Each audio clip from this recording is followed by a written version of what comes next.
People pay good money to see this movie.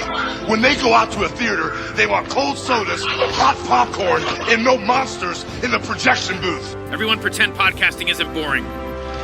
Turn it off. Turn it off.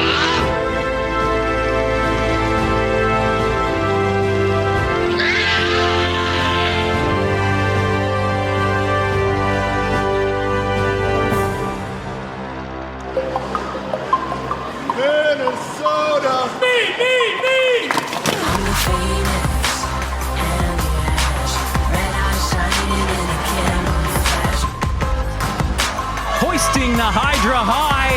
It is the pinnacle of the sport of women's flat track roller derby. Everybody needs to work out hard all the time to stay up with the top 10. I've got broken fingers. All my ring sizes have to be 9 and 10 because my knuckles have broken backwards and forwards. I just transferred here. Really great to skate at this level, but at the same time, it's kind of frightening and terrifying too because I'm not used to this level of intensity.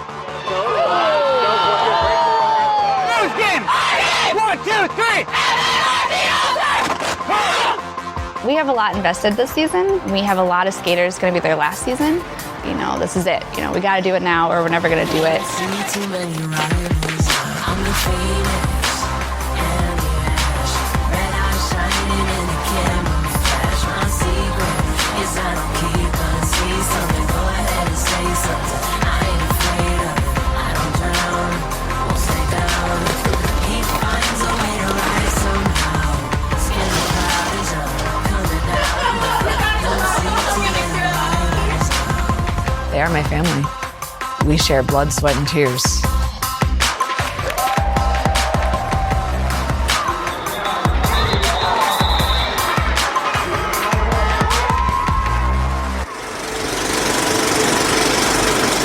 Hey folks, welcome to a special episode of The Projection Booth. I'm your host, Mike White. On this episode, I'm talking with Dawn Mikkelson. She was on a few months ago when we were talking about the documentary Finding Her Beat. She's back with a new documentary that was kind of shot before the other documentary, but is coming out after. You'll hear all about it in this interview. The name of the documentary is Minnesota Mean. You'll hear all about roller derby in the Star of the North. Thank you so much for listening, and I hope you enjoy the interview. Tell me how this project even started. I want to know the beginnings of this one. The beginnings of this one was that my friend Lisa started playing roller derby, and she was 40 at the time. And I remember thinking, you are nuts. You're going to hurt yourself. And she did. She broke an ankle, which in derby is not a rare occurrence. But the community that she found was so positive and embraced her and took her to doctor's appointments. And what I discovered was, yeah, they like hitting each other, but they also are incredibly dedicated to one another. And it was a community of powerful women. And I was like, I love these guys. And so when the 2017 season rolled around, and it was the last season for a number of the top players that have been playing with the team for 10 years, well, not 15, 10 years, it seemed like the right season to do it. And so I reached out to the team and they were absolutely on board. They were tired of how derby had been portrayed in media in general, except for Whip It. Everybody likes Whip It, the Drew Barrymore film. But beyond Whip It, they were not thrilled with their portrayal. And so the idea of getting the proper athlete treatment in a film, which is where I was going with it, appealed to them. And they trusted me because Bernasty, Lisa, said I was legit. And actually at the premiere, I think Gertrude Stein said we knew that Bernasty wouldn't do us dirty. Is what she's still why they were agreed to do it.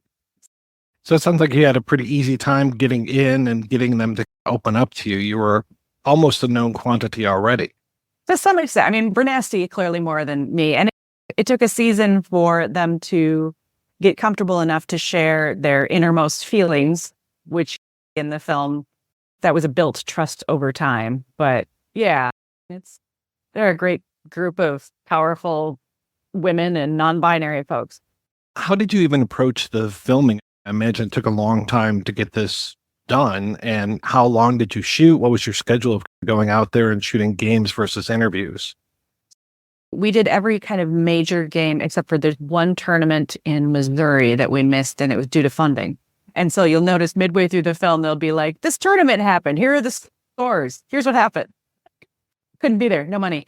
Nature of independent film, conveniently, not much of huge impact happened at that tournament. So we didn't miss anything critical there. Yes, it was very close. We did a crowdfunding campaign to get ourselves to championships. So it was tight, but that's the nature of it. We're used to that. I started shooting with them in April of 2017 and shot through champs and then did follow-up interviews within a couple of weeks of champs. But there were really only maybe three days of interviews. Each player got an interview at the beginning of the season and an interview at the end of the season. And they were long and important interviews. Yeah, it was a lean machine in terms of film production. Someday I would love to do a series on Derby and have a robust budget so we could really get in there with folks. But yeah. So you're saying that Raquel Welch movie or the Peter Falk movie, All the Marbles, those aren't accurate portrayals of roller derby? Those are old school derby too. And so old school derby was banked track. It was, in many cases, there was some staging involved in the big plays of the game. And since the early aughts, derby has been on a flat track and it has been all real. They have the fun names, but those games are legit. It's a different world than that time. And I think that it's fun to have that legacy. It's fun to have those crazy bouts that people remember, but it is frustrating for the players because they're like, no, this is real. I actually did break my leg. Were you a big derby fan before you started this project? I was a big fan of Lisa and would love to see her play. I became more of a derby fan while making it because it really was seeing all the work that went into that and how dedicated these players are. Now I watch derby and I have that context and it's just like, oh my God, the things these players do for no money. They're doing it strictly for the passion, the community, the joy of hitting their friends. This is it for them. So I've grown to be a mega fan, and my 11-year-old daughter now plays for the junior derby. So I've become more involved in that regard as well. It must be a little scary because there is that hurt factor involved just to see your daughter in that precarious situation. For sure. At this stage, a lot of them are still trying to just stay upright. No, they're good, but the level of hitting isn't quite as brutal at this age. But I have to say that there's something nice about there being a place for girls to express themselves in this way and do a full contact sport, particularly when they're often told to be small and not take up space and always apologize that they're in the way. And this is the opposite of that. This is my space, period. And so I think it's incredibly important for learning about her own physical presence in the world, I think. Speaking of physicality, I love that scene where the one woman's getting tattooed and she's just like, look at my arms, look at these calves. This is amazing just to see that difference for her in her own body. I love it. Yeah, no, and I love the pride in the strength and the pride in what my body can do. That's what's so amazing about derby is that it's not for anybody to say that they're pretty or look good. It's to be the best, player you can be. And whatever your body type, there's a place for you in derby. And that's fun too. It's fun to see all of these different bodies doing amazing things. And it really rewrites the script of what's possible as a woman, I think. One that also taking makeup and turning it on its head and doing like more war paint, like literal war paint. Yes. Yeah. And I think that the players who do that, there is something meditative to that. There's something like they get their game face on, right? And it's like literally their game face. And I think if I played derby, I'd be one of the ones with the makeup because there's something about channeling the badass, having it on your face. That's awesome. Did you come up with a good derby name for yourself? I did not, but the team gave me a name at the world premiere. I now have a t-shirt, which I'm not wearing right now, but at the Dawn of the Dead. So I appreciate that. It's very kind of them. They know that I will never be on skates, but they honor that as well. It almost reminds me of drag queens with the way that they have their play on word names and then these players have their, because a clever name like that can go just miles with entertainment. Absolutely. I think that there is some overlap there. And there's also there's a queer community that is very represented in derby. There's a ton of straight ladies playing derby. So it's not a queer sport, but it is a very welcoming sport. You have trans players. You have every gender identity in derby, including male. There are male teams. And there's more and more of a movement for just derby. I don't know how far that will go in the long run, but because I do think that the women's derby or female-leaning derby is more popular with fans for whatever reason. Maybe it's history. But yeah, there's some great subcultures in derby that, like the adventure sports is also something. Our distributor and international distributor is an adventure sports distributor because they see a crossover in their audience that it's not just derby. It's, oh yeah, no, rock climbers are going to like this and people who jump off cliffs are going to like this. And there are derby players who do those things. A lot of derby players actually also do trick skating, like what you'd see with skateboard, the ramps and all of that. So derby is a great entry to a number of different subcultures. One of the players who was saying just how long she had been skating and how long she'd been playing. Do they have an off season or is this like a year-round thing? This is a year-round thing for those who play at this level. What happens with most teams, and Minnesota in particular, but is that they have a home season. Minnesota has 4 teams, and they play each other fall through early spring. And then in early spring, the All-Stars, which is what this film is about, they play internationally spring through November, December. So there's some overlap in those seasons too, which is a little tricky. But yeah, they're playing year-round. I can't imagine just how exhausted they must be after just one game. No, it's amazing. Actually, with the junior league, our coaches are players on the adult league, and the practice after their games are usually very low. Like, they're like, we're going to be watching a movie today because none of us want to get on skates. We're tired.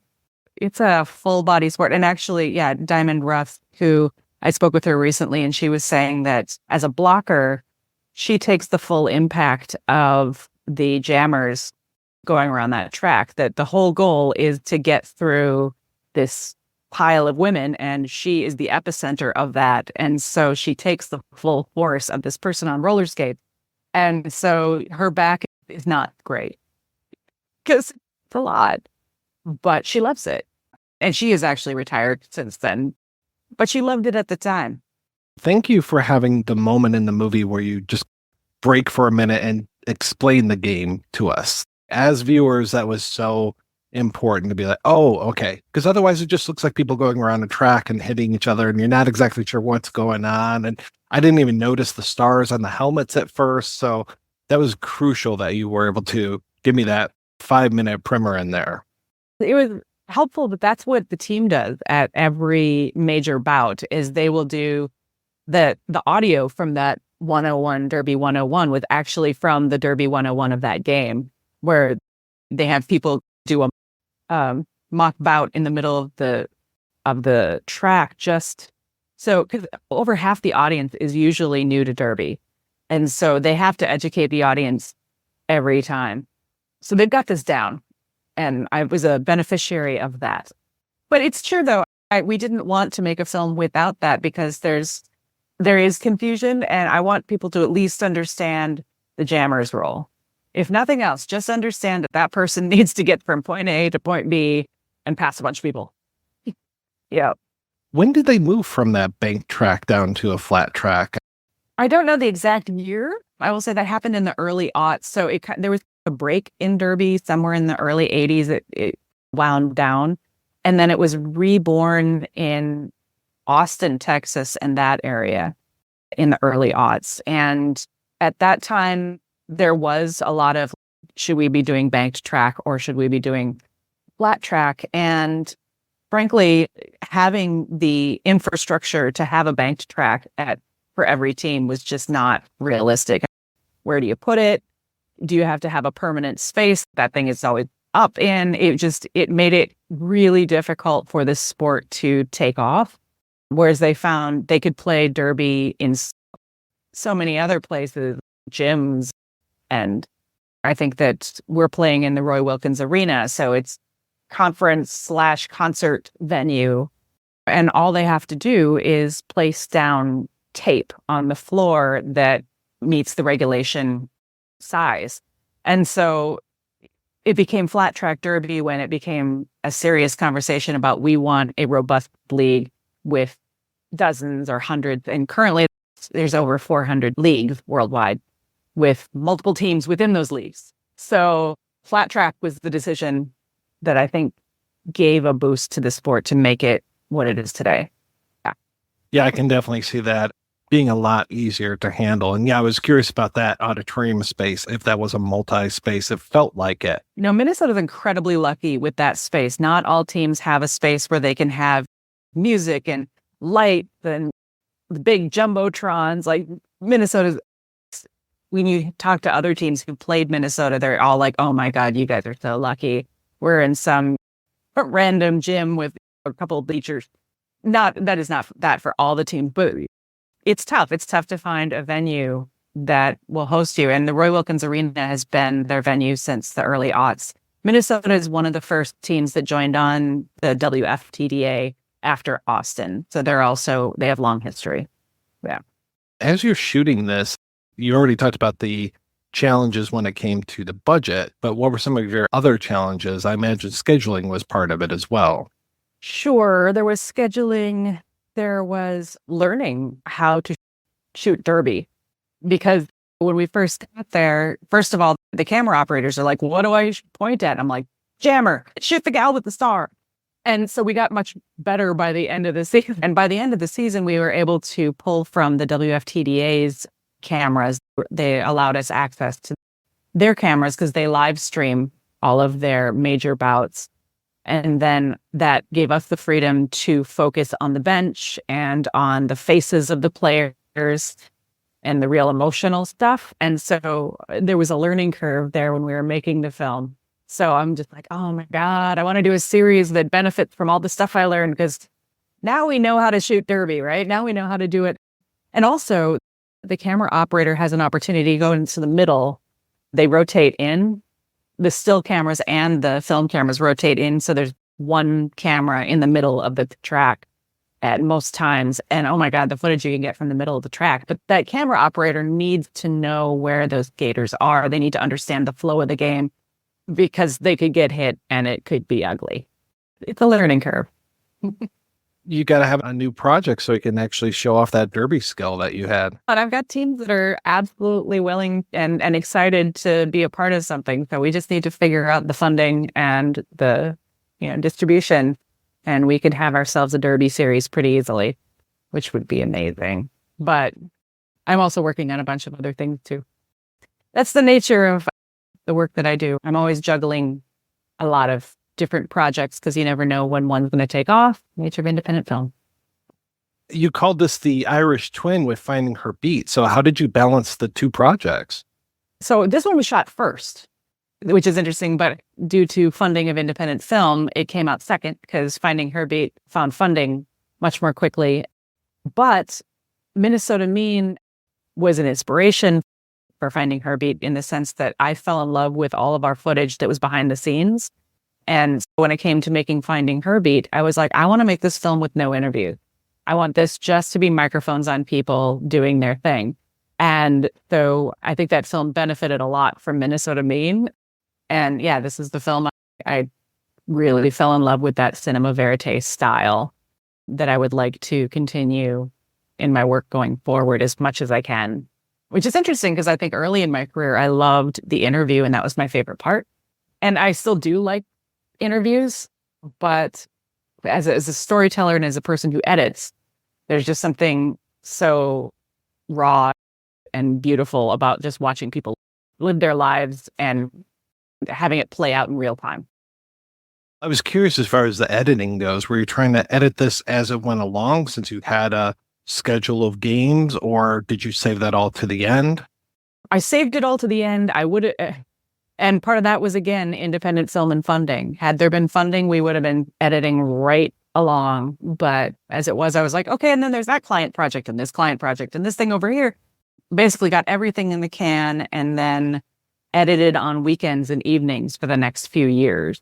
And actually in 2021, I left my day job and my goal was to finish Minnesota Mean and Finding Heartbeat. That was the goal, and finished both of them and actually was editing them back to back. When Finding Heartbeat was sitting with colleagues getting feedback, I was editing scenes on Minnesota Mean and vice versa.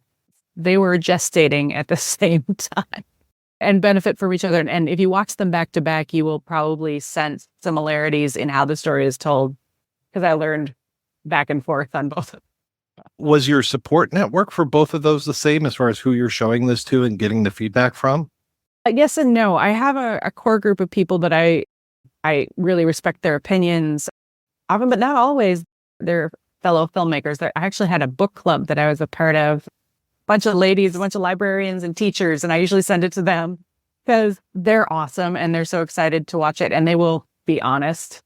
But with every film, I also tend to try to find test audiences that are both an audience that loves Derby and knows Derby and can call me out when I'm wrong about how I'm portraying Derby, and then another audience that has no idea what's going on. So that then I can check with them and be like, did you understand that? Would that make any sense at all? And so it's really a combination of test audiences, but I'm a big believer in getting feedback because I know that I get too close to something and I have no idea what I'm making anymore. And I actually learned that early in my career. I had a day job at a place called the Playwright Center. And it was a place that was dedicated to doing readings, staged readings of plays for playwrights. And they had honed that practice of getting feedback and what works and what doesn't, what don't you understand, and saw how valuable that was for playwrights, and it's the same for film. Just keeping track of your timeline for the editing, are you using note cards, or is there a system that you have already set up? Like, what is that advanced technology you're using? I wish there was advanced technology. I'm still trying to find that. No, there's an element of the games are in chronological order because they build on each other and it's a season. So I do tend to work on projects that have some sort of in-life through line. The Finding Heartbeat, it was, we want to put a concert up to the concert. This is, we want to go to Champs up to Champs. So there's an obvious through line there, but then in terms of interviews and where everything else happens, it starts as a Word file for me. I'll just hit those various scene moments and what are the plot points, and then I'll move them around on paper until it makes sense on paper. And then I'll edit, and then I'll be like, that actually didn't work in reality, and they'll move around. Actually, Finding Heartbeat was much more that way. That film was much more chronological in when we did the not did the interviews, but when scenes happened where we took some license or liberties with the scenes at home and things like that, and moved some things around in the timeline because it was like, this just doesn't make sense without knowing X, Y, Z. And actually, that's one of my favorite parts of the edit is when you move a little scene or even like a sound bite from one place where it worked okay over to another place where it changes everything. And I love that. That just, oh my God, when that happens, you just get chills all over your body. It's like, good. So I've often talked about editing as doing collage. You have all of these pieces that already exist and you're making something that makes sense of these existing pieces. I love editing. A lot of documentary filmmakers either, I think, come from being DPs or camera folks or editors, and I'm on the editor side of that. I shoot periodically, but I'm not amazing. It doesn't thrill me the way editing does. I like seeing the story come together in the edit. Tell me about your crew. Primarily, I worked with Jim Tittle, and Jim was a cinematographer as well as a documentary director in our region. I'm saying was because Jim passed away in the summer of 2020. Not COVID, he had cancer. but he did see a cut of the film it was not a rough cut. It was further along at that point. And so he liked it at that time. So I feel good about him being able to have seen it. But Jim was so committed to this project from the beginning. And with a project that has no budget, so that's what you need. You need a very excited person because you can't do it alone. And Jim was my colleague in that and great. And the access we had to these players and the fact that they were comfortable for the most part with Jim was wonderful, because this is a bunch of women and an older gentleman coming into the locker. But he was great. So I worked with Jim Tittle, and then I also brought in a handful of other folks near the end when we needed multiple cameras. I shot a little bit, just a little bit. In a pinch, I would shoot.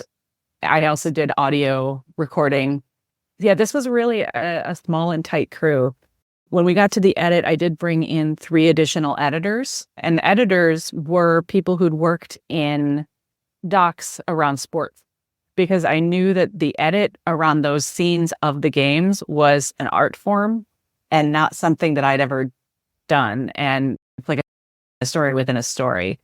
How does the story of this little game play out? How does it impact the bigger story? How do you pull in elements of your overall story into this little game? Which games do you choose? Because they played a lot more games than the film focuses on.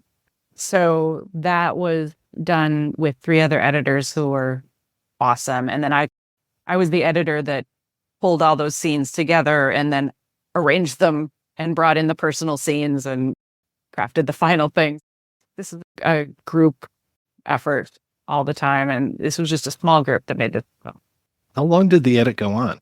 It started, I would say, January of 2018, because to be fair, and when we were done shooting in December of 2017, I was like, I need the holidays and I'm tired. But yeah, we were editing up through late 2022. So what is that? That's 4 years? Not constantly. That had to do with funding.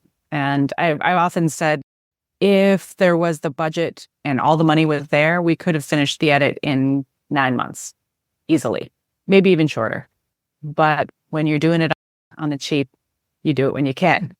Independent film is goofy that way. But I will also say that I'm thrilled that it's coming out when it is. Not only because we're in a position of having women's sports be on people's minds in a way that they were not in 2017. We've got Caitlin Clark, and we've got the professional hockey teams and professional soccer teams, and all these teams that were either did not exist or didn't have any attention are getting attention right now, which is great timing for this film. But also we're in a different time for women. I think right at the end of this film, I remember sitting in the hotel watching, when we were in the end of shooting, I remember watching the stuff about Harvey Weinstein starting to make the news, and the Me Too was happening right when we were wrapping up production. And I was like, that changes a lot. That changes a lot of the context of this film and how people perceive it and how I perceived what happened that year. They always benefit from a little time. And if you're forced to have the time, okay. Tell me about the first time that the team actually gets to see the documentary. Sadly, they didn't all get to see it together. They all got to see final cuts of it on their own, and they gave feedback, and often that feedback was teary because for many of them, this was their final season. And so they were seeing those last moments. But I will say the world premiere was amazing. That was April of last year, 2023, at the Minneapolis-St. Paul International Film Festival. We decided to premiere there because it was Minnesota. It was like, this makes sense. And you can have the whole team there. And that was amazing.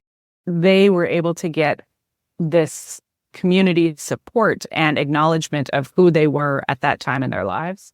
Now that most of them are in a very different stage of their lives. And so it was pretty cool. Yeah. They're still, I don't want to give away too much about where they are now that's in the film. But yeah, some of them are just like, oh my God, that's right. That was my life. They're still in touch. some of them are still, their closest friends are still Derby folks. So it's a neat space. And what was the path after this premiere? Where else did you show it at? We went on to Florida Film Festival was next, and then CineQuest was shortly after that. And it's been to, I don't know, a dozen festivals around the United States. It's won a handful of awards. So it's been a good year for Minnesota Mean. Interestingly, I didn't mention this at the beginning of this, but this film was shot as more of a television series style, because I had the first month and a half, 2 months of production, I was pitching it as a series. And so we were shooting it because we're like, here it is. Here's what we're shooting. Get on it. And then we just weren't in a place where women's sports, particularly women's sports that aren't basketball or known entity, were making it very far in sports media. So when everybody kind of passed, I turned to the team and said, I think this is a film. Do you mind if I keep following you? And they're like, oh, this is great. But so the style of this film is very much more TV feeling to me as a filmmaker. So yeah, different style. I didn't really pick up on the TV-ness of this, but God, I would love to have a series where you get to meet these characters and keep up with these characters and then see the actual games and the reactions and all that. I think that would be wonderful. I have 4 teams right now that are some of the top in the world who would be on board, absolutely, if we could get it picked up. And to have people playing at that top level, particularly from very diverse regions of our country and potentially diverse regions of the world. There's international teams that would also be interested. The stories you can tell there about what it is to be an athlete, be female, non-binary. There's a treasure trove of things. I actually just got a message from a player from Angel City who played for Minnesota while this film was being made and is now in Los Angeles playing for Angel City. And she was telling me her potential storyline, or their potential storyline actually, because they are transitioning and are going by they, them now. People want to tell their stories, and they're good stories. Where and when is this going to be available for people to see? It was available July 2nd. So we're on, day 3 now of it being available on Amazon and Apple TV. It's also available on a bunch of other digital channels and streaming services. So if those two are not in your wallet of services, I would go to our website, minnesotameanfilm.com, and I've got a list with links for all the other places where you can find it. And what's next for you? What are you working on now? I'm working on getting that Derby series off the ground. We'll see what happens there. And beyond that, I'm actually producing 3 different films for Carrie Pickett, my former co-director of Finding Her Beat, because Carrie is prolific and has a number of films that are in production right now. One that is in late post, one that is in early post, and one that is in production. I'm helping her get those out into the world. Great stories. I can't say much more about them at this moment. But yeah, I'm at a stage where I've got a lot of things up in the air that are all happening at once, and I will talk about them when I can. Oh yeah, I'm sure every independent filmmaker has to have a lot of pokers in the fire. Oh yeah, absolutely. I was saying recently to somebody, I'm at the spaghetti throwing stage of things where I'm throwing a lot of spaghetti at a lot of walls and seeing which one sticks. I'm open to other Italian foods if anybody wants to talk to me, if there's a budget involved. Dawn of the Dead, it was great talking with you today. You as well. It was great talking with you, and I look forward to your next one because this was a hoot. Of course, I love Finding Her Beat, and yeah, just best of luck in the future. Thank you, and thank you so much for doing it.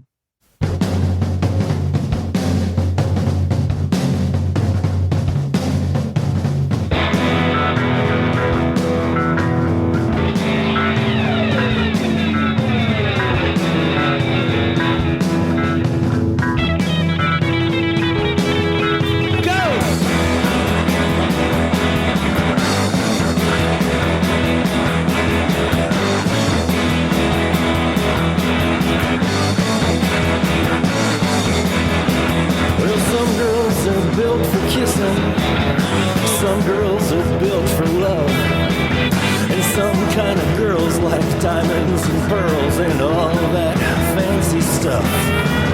But some girls are built for speed, and some girls, they like to fight.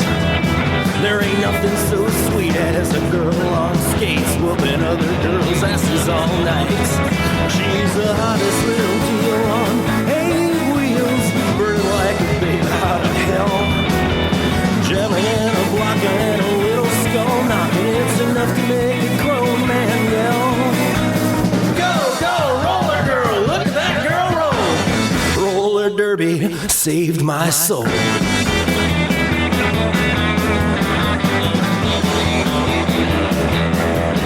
She got muscles in all the right places. She got tattoos, attitude, and sex. And I'll be damned to hell if that skinny little girl couldn't roll up and whoop my ass.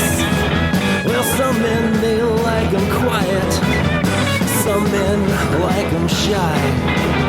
But give me a girl with some bruises on her butt and that killer look in her eye. She's the hottest little deal on 8 wheels, burning like a babe out of hell.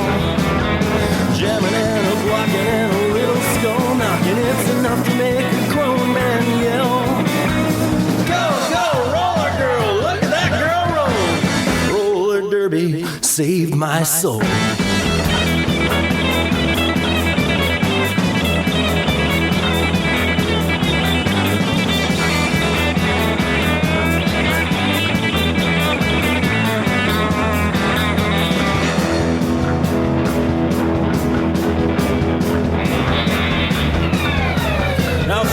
I was lost and I was lonely, like a wheel with nowhere to roll. I was hungry for a game that could ease my pain and put the fear of a woman in my soul. I ain't talking about no cheerleader, I'm not talking about no volleyball team. I'm talking about the ones with the moves and the guts. I'm talking about roller derby. She's the hottest little deal on 8 wheels, burning like a babe out of hell. Jamming and a blocking and a little skull knocking, it's enough to make a grown man yell. Go, go, roller girl, look at that girl roll. Roller derby saved my soul.